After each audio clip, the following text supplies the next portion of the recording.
Welcome to the Country Club podcast, but not the kind with dress codes and tea times.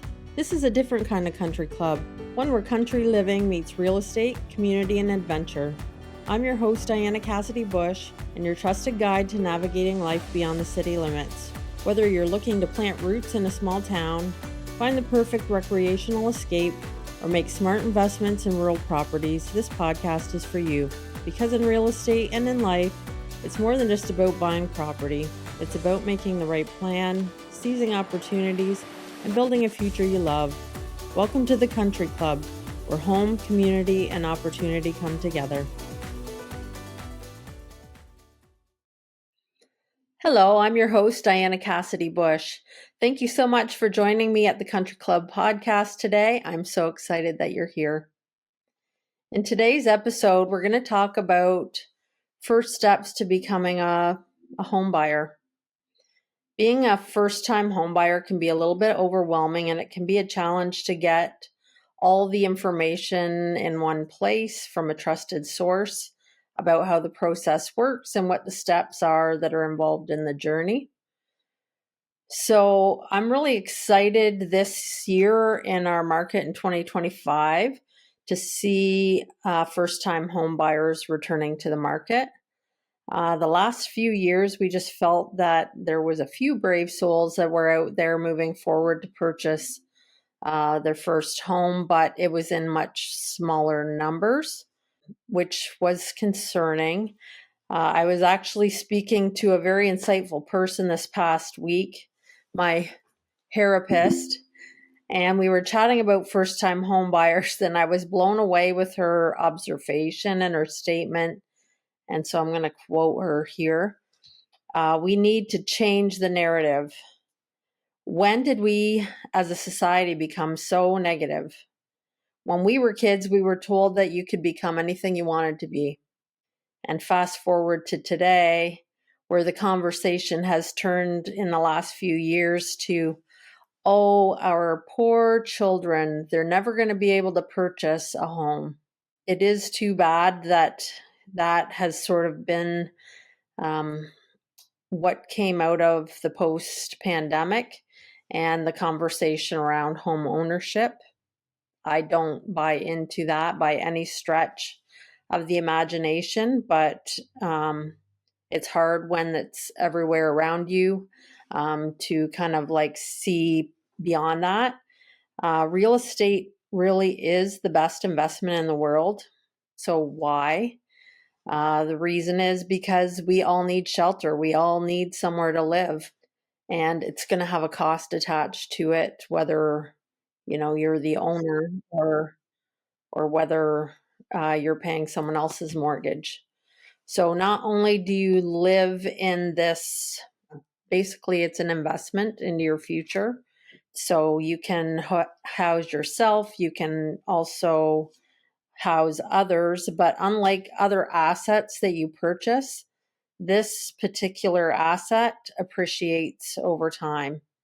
Like if you look at a 20-year average, this asset class appreciates about 5% a year, all while providing you with a roof over your head. Not to mention that there's lots of ways that you can add additional value to your home on your own. So I would just encourage people not to let the negative narrative hold you or your family hostage. There's always a great opportunity with real estate, and there's always going to be obstacles no matter what the market is. Things that will be present are what we've seen in the last couple of years, higher interest rates. And previous to that, there was increased competition. Previous to that, there were, lots of other obstacles. Each obstacle is temporary. And I think it's important to note to not disqualify, some of the obstacles or the things that you have to overcome in each market, but just keep in mind that they're temporary and this too shall pass. So, if you have the right team by your side and you have someone that can help you find the facts, you're not facing these roadblocks on your own. If you're working with a realtor or, a team alongside the realtor. We'll help you identify what the roadblocks are, and we'll help guide you, work alongside you to navigate whatever the challenges are of the day. We assist you in helping to make the best decision for you based on the facts. We act as a guide with a lot of experience that can give you factual information about what's happening today and what may be coming down the pipe in the near future. It has been concerning to see many people sitting on the sidelines over the past few years because of a couple of reasons. And as I mentioned, not only were buyers not buying, they weren't even looking into how they could move their situation forward if it wasn't now, but in the future. So it's important to not be held hostage and to just lean into people with expertise that can help you prepare for this type of a move, whether it's today or a year down the road or 2 years down the road. It's smart on your part to prepare and move things forward as they unfold. So let's all work together to change the narrative, and let's focus on your goal and your journey to home ownership. And today I'm going to dive in and talk about the various steps involved with home ownership. Choosing a real estate professional, they can gather a team and advise you on who best to involve at the various stages. So, some people start their journey with speaking to a lender, or some people begin their journey starting with talking with a trusted real estate professional. Various parts of the home buying team that you'll interact with along your journey will be the lender or mortgage professional, inspectors, insurance professionals, and lawyers. Realtors can also advise you on, help connect you to people they trust who've worked with their clients in the past and who they've had a very positive experience with. So you don't have to navigate those blindly. It comes with some experience behind it. I have here connecting with a lender would be, step 2, but really it would be prior to you starting to get out and look at homes. So in step 2, you would connect with a lender and receive a pre-approval. Even if you weren't qualified today to purchase a home, they'll help guide you on a path to get there. Maybe there's some credit issues as far as maybe you don't have any. Maybe you do have credit, but you need to pay down some debt. Maybe you just need to set a little bit more money aside. Regardless, it kind of gets you on a path to get you started so you know, hey, when I hit this milestone, I'm ready to jump back in. So yes, you get a pre-approval of a purchase price. And keep in mind that when interest rates change, and if they change dramatically, it will allow for a larger purchase pre-approval. So say you were pre-approved for a $400,000 mortgage. When the interest rates drop a significant amount, you could be now get another pre-approval at the current interest rate, and you may be able to afford a little bit more. And that's something you determine with the lender. So once you've got that pre-approval, you connect back with your realtor and pass along your pre-approval or the amount of money that you're comfortable spending based on, maybe other priorities in your life. The realtor will set you up in most cases on a search. They'll determine, what your needs are in a home, the location, the number of bedrooms, any other factors that may be unique to your situation. And they will, again, set you up on a search so that all new listings that come onto the market will be sent to you directly you're made aware of them. Once you identify some homes, you contact the realtor and you get out and you start viewing homes. Probably won't be long and you'll fall in love with a home. Once you identify that a home would be a really good fit for you, then we talk about putting together an offer. Once there's an offer, you'll want to include conditions on the offer. So what happens is there's a timeline involved with the conditions where you have to satisfy things like getting financing. So just because you have a pre-approval doesn't mean that you're automatically approved. So the condition of financing is there so that the lender will receive a copy of the offer, and then they send, in some cases, an appraiser out to the property to make sure that the value is there and that the bank's satisfied with the price that you're paying. Other conditions that will be included in most cases are going to be things like a home inspection. If it's a rural property, want to be inspecting things like the septic system, make sure that the well is good and can support a family, or that, there's some sort of a system there for water, and to make sure that you can get insurance on your property. That'll be another condition. And because you will not be able to get a mortgage if you don't have insurance on the property or can't get insurance. Real estate, like all other industries, has become more and more regulated by all levels of government and a few governing bodies specific to real estate. And when you're working with a realtor, there will be a number of documents at various stages of the transaction that will need to be signed, and your realtor will go through those in detail with you so that you understand what you're signing at every stage of your progress with your journey to owning a home. So we've found your dream home. Yay! Our job is to provide you with information, and that is getting you in touch with home inspector and working through those conditions, getting information to your lender. Depending on your property, things that would need specific conditions, such as swimming pools, hot tubs, wood burning fireplaces, or things of that nature. Before you sign the offer, we'll go through all of the conditions and clauses.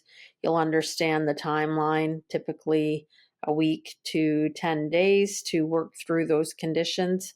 And during that time, there's a lot of onus put on you, the buyer, to act quickly to get those the conditions met and get the other people that are involved at those stages the information they need to move things forward. What can you expect at offer time?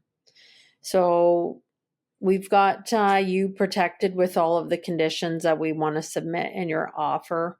And now, what can you expect during the offer phase? So a number of things can happen when an offer is made. The offer may be accepted by the seller. The seller could also counter offer at that time and send the offer back for negotiation based on their needs and their terms. The seller may also decide to reject your offer outright without any kind of communication back. This can sometimes happen if it's a very low offer compared to what they have listed their home at. Just, I would say, be prepared that it can go a number of different ways once the offer has been submitted. So often the negotiation will continue until both parties can agree to the terms. If an agreement cannot be reached, then you can walk away and move on to something else if we can't seem to agree on what the the terms are between the buyer and seller on that particular property. Once the offer is accepted, we talked about fulfilling conditions and who may need to be involved there. On another episode, we'll dive a little deeper with regards to home inspections and different things that can come up, and how during that time to kind of reduce the stress for the buyer, because there's a lot of information that comes out of that home inspection. So you'll need to lean into, your person with experience again. Also, your home inspector, they can sort of clarify the questions that you may have as you go through the process. So sometimes when you get the report back, it can seem quite overwhelming, and we can just break it down into the important pieces and get further clarification.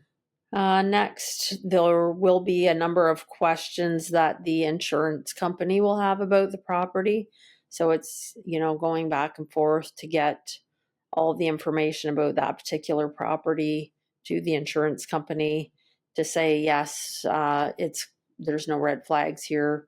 You'll be covered for insurance at the time of closing, or whether there needs to be just a little bit more communication and information provided to get that in place.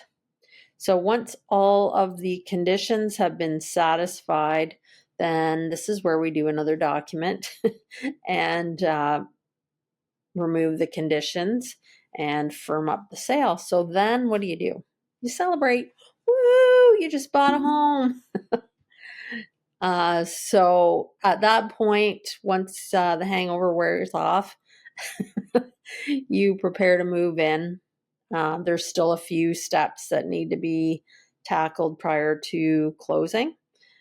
Things like getting the documents to your lawyer, who will do the final sign off and closing. They will search title and do a number of collect different payments at different times to prepare for closing. And again, this is almost another episode unto itself, so we'll dive deeper in future episodes about the lawyer and what they'll need during preparing for closing.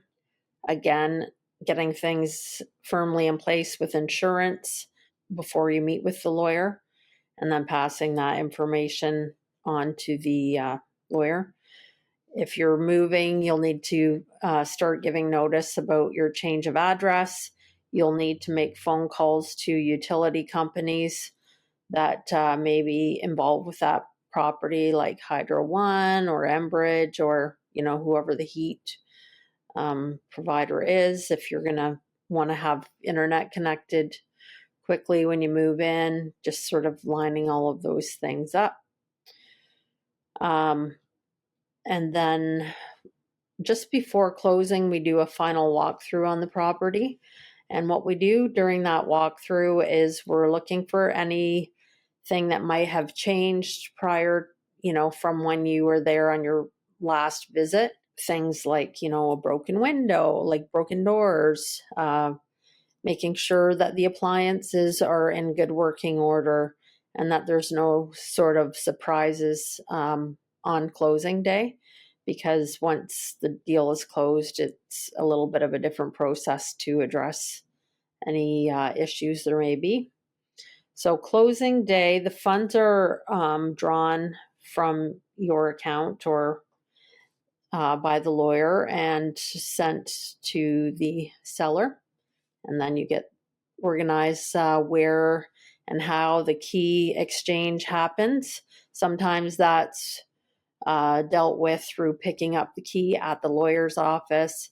And more recently, we're seeing properties that the lock boxes are left on by the realtor, and you can just get the code the day of closing and let yourself in, and the key's already at the property. May need to meet the internet or phone or any of those service providers that day, or very close to closing day, to get all of those things in place and ready for you to move in. That's a shortened version of kind of the process of purchasing your first home. In future episodes, we'll dive a little deeper into things like home inspections and lawyers, and have guests involved on those topics so that they can walk you through the details of what they do and how you can communicate with them and lean into them as valuable members of your home buying team. I'd like to ask you to send questions to help us shape the conversation about you and your real estate journey. Send it to us via email, through social media, and we'd love to hear from you. Until next time, thank you for joining me. Your support truly means so much to me. Please subscribe to our podcast, leave feedback, or share this with a friend. I can't wait to check in with you next time on the Country Club Podcast.